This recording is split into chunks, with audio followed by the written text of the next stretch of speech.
Hi అండి. అందరికీ good morning. అందరికీ ముందుగా సుబ్రహ్మణ్యం షష్ఠి శుభాకాంక్షలండి. ఈరోజు పండగ కదా, సుబ్రహ్మణ్యం షష్ఠి అనమాట.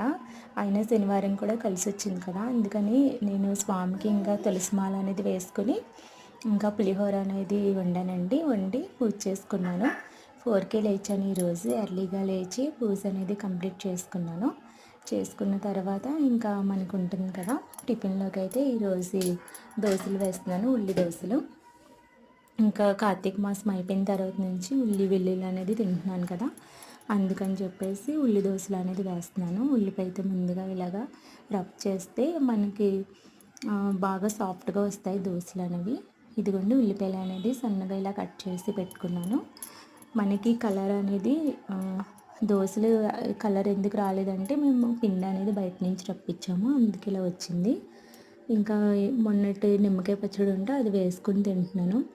ఎర్లీ మార్నింగ్ ఇంకా పచ్చడి చేయలేదని చెప్పి ఇదిగోండి క్రిస్పీగా వచ్చింది దోశలు అయితే. కలర్ అయితే రాదు కానీ టేస్ట్ బాగుంటుంది.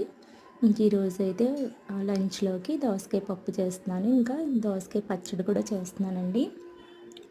బెండకాయ ఫ్రై కూడా చేస్తున్నాను. బెండకాయ ఫ్రై మావాడి కోసం, దోసకాయ పప్పు, బెండకాయ ఫ్రై ఇంకా మావాడి కోసం వంట అనేది ఎర్లీగానే చేసుకుంటున్నాను.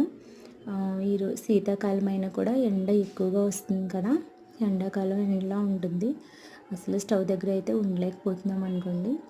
ఇదిగోండి దోసకాయ అనేది బాగా ఫ్రై అయిపోయిన తర్వాత దోసకాయ ఆల్రెడీ పుల్లగా ఉంటుంది కనుక మన కారం తగ్గట్టు పచ్చిమిరపకాయలు, చిన్న చింతపండు కూడా వేసుకోవాలి. వేసుకున్న తర్వాత పోపు అనేది పెట్టుకుంటున్నాను. ఇంకా అది అయిపోయిన తర్వాత అయితే బెండకాయ ఫ్రై కూడా చేస్తున్నాను. ఇదిగోండి ఇలాగ చక్కగా దోసకాయ పప్పు, ఇంకా దోసకాయ పచ్చడి, బెండకాయ ఫ్రై అయిపోయింది. మా వాడు ఇంకా లేచాడు. మాకు విఘ్నం ఉన్నాడు కదా, నాకు చిన్న బాబు, తను లేచాక తనకి దోశలు అనేది వేసాను. ఇదిగోండి బెండకాయ ఫ్రై కూడా లైట్గా కారం వేసి పసుపు వేసి తన కోసం ఫ్రై చేశాను.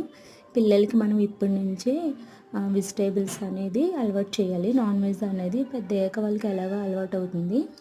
ఇంకా ఎంత ఇల్లు కడిగినా కూడా మొత్తం ఇల్లంతా కూడా ఒకసారి వంట అయిపోయాక నేను ఇలా నీట్గా అయితే తుడిచేసి ఉంచుకుంటానండి, దానివల్ల నీట్గా ఉంటుంది కదా. ఇదిగోండి ఇంకా రాబోయే పండగకి బోల్ సామాను అయితే కడగాలి. ఇదిగోండి ఇత్తడి సామానం అయితే ఉంటుంది కదా, ఇంత అలాగా నల్లగా అయిపోయిన దాన్ని కడగాలి. ఒకవైపు నుంచి నేను ఇల్లు తుడుస్తుంటే ఒకవైపు నుంచి మా వాడు చూడండి ఎలాగా చెత్త అనేది వేస్తున్నాడో. స్కూల్కి వెళ్ళవా అంటే స్కూల్కి వెళ్ళను, నువ్వు వెళ్ళు అని అంటున్నాడు. అదే చెప్తున్నాను అనమాట, స్కూల్కి వెళ్ళు రెడీ అవ్వు అంటుంటే నువ్వు వెళ్ళు, నేను ఎందుకు వెళ్తాను, బాగా ఆడుకుంటాను అంటున్నాడు. మీరైతే